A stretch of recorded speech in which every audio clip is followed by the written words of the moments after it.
नमस्कार, welcome back. तुम्ही चॅनलवर नवीन असाल तर चॅनलला सबस्क्राईब जरूर करा.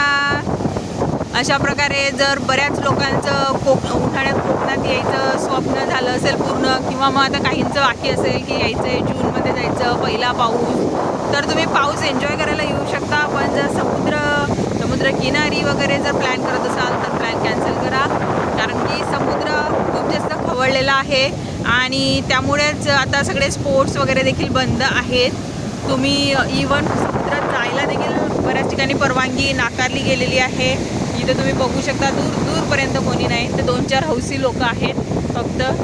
आणि रिसेंटली बऱ्याच केसेस झाल्या की थोडं आत गेलं की बरेच जण जीव गमावतात. त्यामुळे दुरूनच जर समुद्राला बघायचं असेल तर तुम्ही नक्की येऊ शकता. हां, बाकी निसर्गाचा आनंद घ्यायचा असेल तर नक्की येऊ शकता. आणि माझ्यासारखे जर तुम्ही समुद्रप्रेमी असाल आणि तुम्हाला दुरूनच समुद्र बघायचा असेल तर नक्की या, कारण असं समुद्राचं थोडंसं खवळलेलं रूप कमी बघायला भेटतं. म्हणजे इवन ते पावसाळ्यातच बघायला भेटतं.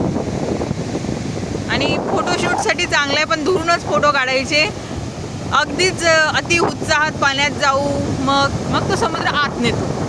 समुद्र पण म्हणतो की ये मग तू.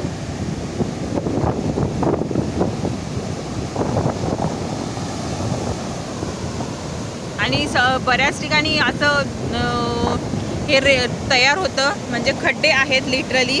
इथून खाली तुम्ही गेलात तर तुम्हाला अंदाज पण येत नाही, असे खड्डे इथे समुद्रात तयार झालेले असतात.